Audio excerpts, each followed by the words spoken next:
गुरु ब्रह्मा गुरु विष्णु गुरुदेव महेश्वरम गुरुदेव परम ब्रह्म तस्मै श्री गुरुवे नमः। नमस्कार, आध्यात्मिक ज्योतिष विज्ञान অনুষ্ঠানে সকলকে স্বাগত জানাই। মাসিক রাশিফলের অনুষ্ঠান আপনারা দেখছেন। এপ্রিল মাস আপনাদের কেমন যাবে চলুন আমরা জেনে নিই। প্রথমেই কিন্তু আমি এই মাসের একটু গোচরটা কেমন যাচ্ছে এটা কিন্তু আমরা জেনে নেব, কারণ গোচরটাই হচ্ছে এই মাসের রাশিফলের মুখ্য অংশ। তার উপর ভিত্তি করেই যে ফলাদেশ হবে। মেষ রাশিতে বুধ বক্রী বা রেট্রোগেট হচ্ছে 2রা এপ্রিল, আবার দেখা যাবে 9 তারিখে এন্ট্রি করবে মীন রাশির ঘরে। 13ই এপ্রিল রবি সে প্রবেশ করছে মেষ রাশির ঘরে এবং সে উচ্চস্থ হচ্ছে। রবির একটা পজিটিভ একটা এনার্জি। 23শে এপ্রিল মঙ্গল মীন রাশির ঘরে প্রবেশ করছে। 24শে এপ্রিল শুক্র মেষ রাশির ঘরে কিন্তু প্রবেশ করবে। 25শে এপ্রিল মীন রাশির ঘরে আবার বুধের ডাইরেক্ট মোশন অর্থাৎ মার্গী কিন্তু পজিশন আসবে।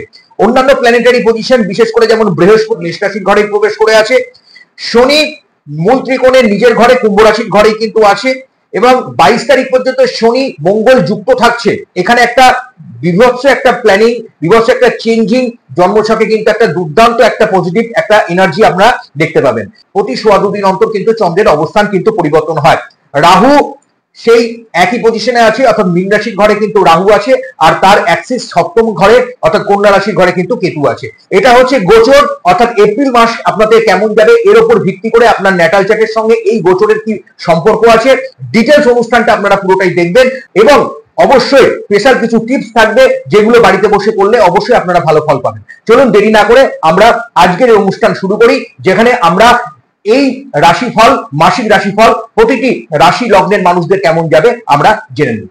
এবার চলে আসছি যাদের কর্কট রাশি বা কর্কট লগ্ন তাদের ক্ষেত্রে এপ্রিল মাস কেমন যাবে। জলতত্ত্বের চর রাশি কর্কট রাশি, অধিপতি হচ্ছে আপনারা জানেন সেটা হলো চন্দ্র। দেখুন চন্দ্র আমাদের মনের কারক। নদী যেমন বয়ে যাচ্ছে তার স্রোত নিয়ে, তার একটা ধারা নিয়ে, মনও কিন্তু প্রতি মুহূর্তে কিন্তু তার একটা নতুন নতুন ধারায় নতুন নতুন উপলব্ধির সঙ্গে আমাদেরকে যুক্ত করে। অর্থাৎ সে কিন্তু এক জায়গায় কখনো স্থির থাকে না, আর এই স্থির না থাকার কারণে চন্দ্রকে আমরা চঞ্চল বলি। আর এই চঞ্চলতা যাদের ভেতরে বেশি আছে তারাই তো তরুণ।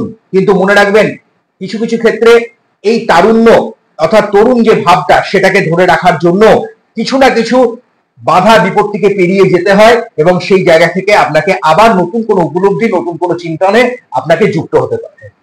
এবার আমি চলে আসছি আপনাদের ক্ষেত্রে এই মাস কেমন যাবে। দেখুন মাসিক রাশিফলের এই অনুষ্ঠানে যখন আমি আপনাদের এই গোচরের কথা বলছি তা সেই সঙ্গে আমি বারবার বলবো আপনার জন্মছক কিন্তু শেষ কথা বলে। এই কর্কট রাশি বা কর্কট লগ্নের একাধিক মানুষ আছেন, সবারই ক্ষেত্রে কিন্তু একই সময় যাবে না। এটা কিন্তু আমি সার্বিক রেজাল্ট বা সার্বিক ফলাফল কিন্তু বলছি। জ্যোতিষী ভাগ্য তৈরি করতে পারে না, জ্যোতিষী ভাগ্য বদলাতেও পারে না। জ্যোতিষী আপনাকে একটা রাস্তা একটা মার্গ দেখাতে পারে, আর যে রাস্তায় আপনি হাঁটলে আপনি নিজের ভাগ্য নিজে তৈরি করবেন আপনার নিজের কর্মফল এবং নিজের প্রচেষ্টা দিয়ে। তাই বারবার এই কথাটা কিন্তু আমি বলে থাকি। চলুন এবার আমরা শুরু করি আপনার এই রাশিফল এই সময় কেমন থাকছে। প্রথমে স্বাস্থ্যের জায়গায় যদি বলতে পারি তাহলে স্বাস্থ্যের জায়গায় বলতে গেলে এই সময় কিন্তু দেখা যাচ্ছে স্বাস্থ্যের জায়গায় আপনার ঢাইয়া চলছে। শনি আপনার অষ্টমে বসে আছে এবং শনি মঙ্গলের সঙ্গে যুক্ত আছে। আপনি শারীরিক দিক থেকে এতদিন ধরে যে সমস্ত কষ্টগুলো পাচ্ছিলেন, পরিবারকে নিয়ে পাচ্ছিলেন, ব্যয় বেড়ে যাচ্ছিল, সেগুলো অনেকটাই আপনার কমবে। হ্যাঁ, কারণ 7.5 ঢাইয়া যাদের থাকে তাদের ব্যয় রাস্তা যেমন বেড়ে যায়, দুশ্চিন্তা বাড়িয়ে দেয়, মানসিক একটা অস্থিরতা বাড়িয়ে দেয়, কর্মের জায়গায় বিভিন্ন প্রবলেম লিটিগেশন যেমন বাড়িয়ে দেয়, সেখানে কর্ম চলে যাওয়া, কর্ম হারিয়ে যাওয়া, ব্যয়ের জায়গা এবং কোনো না কোনো কারণে দুর্ভাগ্য যোগও কিন্তু নিয়ে আসে। সেটা অনেকাংশে দেখা যাচ্ছে এই মাসে আপনার গ্রহের পজিশন আপনার গোচরে যা দেখাচ্ছে নক্ষত্রের পজিশন সেটা অনেকটাই কমবে। এবার আপনার প্রশ্ন হতেই পারে তাহলে কবে থেকে আমার সময়টা ভালো যাবে। আমি একে একে অনুষ্ঠানটা দেখুন, আমি সবটুকুই আপনাকে বলার চেষ্টা করছি। শেষে কিছু প্রতিকার প্রতিবিধানের কথাও বলবো। অনুরোধ থাকলে অনুষ্ঠানটা কেউ স্কিপ করে চলে যাবেন না, তাহলে লাস্টে গিয়ে অনেক কিছু থেকে আপনারা বঞ্চিত হবেন। এবার আমি যেটা বলতে চাইছি আপনাদের স্বাস্থ্যের জন্য ব্যয়টা আপনার তো কমবে, পাশাপাশি কিছু সুযোগ আসবে। অর্থাৎ যারা বিদ্যার্থী বা কর্মপ্রার্থীদের জন্য আমি বলবো তাদের জন্য সময়টা খুব ভালো। বিশেষ করে যারা কর্মের জন্য চিন্তা করছেন, নতুন কর্মের চেষ্টা করছেন, অলরেডি তারা বহুবার চেষ্টা করেও তারা বিফল, এবার বলবো আপনি হাল ছাড়বেন না। আপনার এই চেষ্টা কিন্তু আগামী দিনে ভালো একটা পজিশন দেবে। সেকেন্ড উইকের পর থেকে সময়টা কিন্তু অনেকটাই তুলনামূলক ভালো যাচ্ছে, কারণ আপনার দ্বিতীয় পতি অর্থাৎ রবি, সেই রবি কিন্তু দেখা যাচ্ছে মেষ রাশির ঘরে, অর্থাৎ মঙ্গলের ঘর মেষ রাশির ঘর, সেখানে কিন্তু 13 এপ্রিলের পর থেকে সেই রবি কিন্তু উচ্চস্থ হচ্ছে।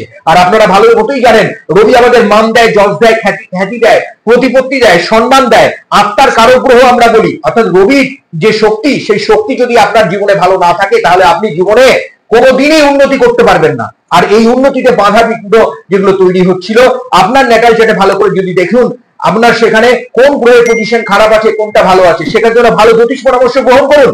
পাশাপাশি আমি আপনাকে বলছি এই গোচরে রবির পজিশন ভালো থাকার কারণে 13 এপ্রিলের পর অর্থাৎ দ্বিতীয় সপ্তাহের পর থেকে আপনার ভাগ্যভাবের জায়গা অনেক উন্নতি, অনেক সুযোগ আপনি পাবেন।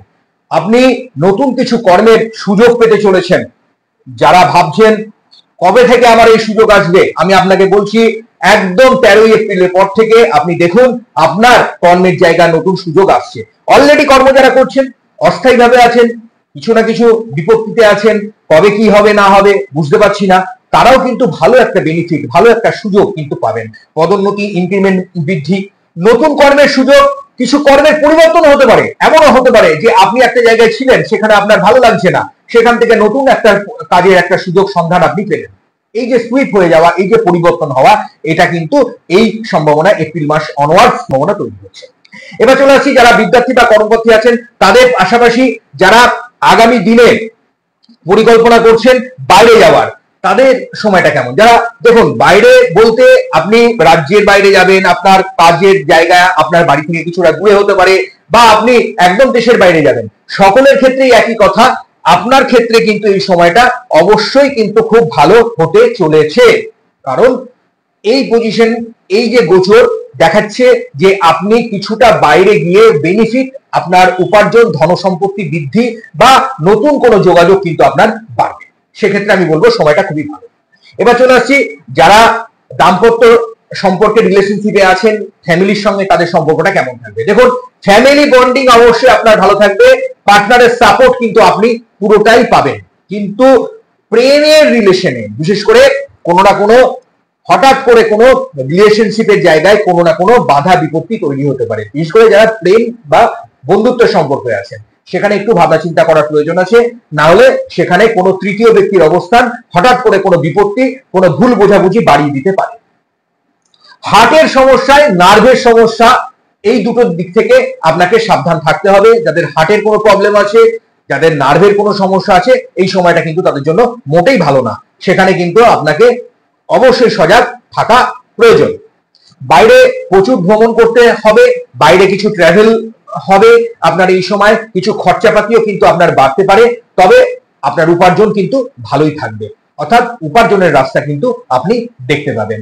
অর্থাৎ গড়পড়তা দেখা যাবে, একটা ব্যালেন্স কিন্তু আপনার চলে আসবে, অর্থাৎ আয় এবং ব্যয়ের মধ্যে একটা সামঞ্জস্য, একটা সম্পর্ক তৈরি হবে। আপনার ক্ষেত্রে শুভ সংখ্যা, যারা এই কর্কট রাশি বা কর্কট লগ্নের মানুষ আছেন, আপনার ক্ষেত্রে শুভ সংখ্যা হচ্ছে 2 সংখ্যা এবং আপনার 6 সংখ্যা। আপনার ক্ষেত্রে শুভ দিক আপনি দক্ষিণ দিক এবং দক্ষিণ পশ্চিম দিক। শুভ বার সোমবার এবং বৃহস্পতিবার।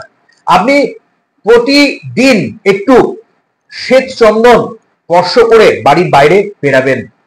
আর বৃহস্পতিবারে কোনো দান ধ্যান কোনো গরিব দুঃখী মানুষকে করবেন। আপনি এমনিতে প্রতিদিনই করতে পারেন, কিন্তু বৃহস্পতিবারে বিশেষ করে আমি বললাম কোনো দান ধ্যান এই ক্রিয়াগুলো যদি করতে পারেন, তাহলে শ্রী লক্ষ্মীর কৃপা অর্থাৎ মায়ের কৃপা, মা লক্ষ্মীর আশীর্বাদ কিন্তু আপনার উপর বর্ষিত হবেই হবে। 9টা গ্রহের যে শান্তি সস্তায়ন ক্রিয়া করা হয়, তার জন্য নবগ্রহ স্তোত্রটা অবশ্যই পাঠ করতে ভুলবেন না। আপনি যেখানেই থাকুন, যেভাবেই থাকুন, এগুলো যদি করতে পারেন তাহলে দেখবেন অবশ্যই আপনি একটা পজিটিভ বেনিফিট, পজিটিভ এনার্জি পাচ্ছেন। যারা ক্রিয়েটিভ মানুষ আছেন, যারা শিল্পী সত্তার মানুষ আছেন, যারা শিক্ষকতার সঙ্গে গবেষণার কাজের সঙ্গে যুক্ত আছেন, যারা অলরেডি যারা সেবার সঙ্গে যুক্ত কাজকর্ম করছেন, সেটা আপনি চাকরি করছেন, ব্যবসা করছেন, যে কাজেই থাকুন না কেন, সেখানে কিন্তু আপনার প্রতিপত্তি সম্মান বৃদ্ধি পাবে। ইনভেস্টমেন্ট একটু দেখে বুঝে করুন। যারা শেয়ার, লটারি এই ধরনের ইনভেস্টমেন্টের সঙ্গে যারা ইনভেস্টমেন্ট করেন, তাদের জন্য একটু আমি বললাম একটু দেখে শুনে করুন, না হলে কিছু ক্ষেত্রে লস কিন্তু হতে পারে। বাড়ি কেনা বেচা, ল্যান্ড প্রপার্টির সঙ্গে যুক্ত, গাড়ির বিজনেস, এগুলো কিন্তু আপনার ক্ষেত্রে খুবই ভালো আসবে, ভালো হবে, কারণ এখানে আপনার অনেকটাই প্রফিট হবে। শুধুমাত্র বললাম শেয়ার এবং লটারিতে ইনভেস্টমেন্টের ক্ষেত্রে একটু দেখে বুঝে করুন, নাহলে কিছু না কিছু ক্ষেত্রে বিপত্তি কিন্তু হতে পারে। ভালো থাকবেন, সুস্থ থাকবেন, প্রতিপক্ষকে ভালো রাখার চেষ্টা করবেন, আর সদা সর্বদা আনন্দে থাকবেন। নমস্কার।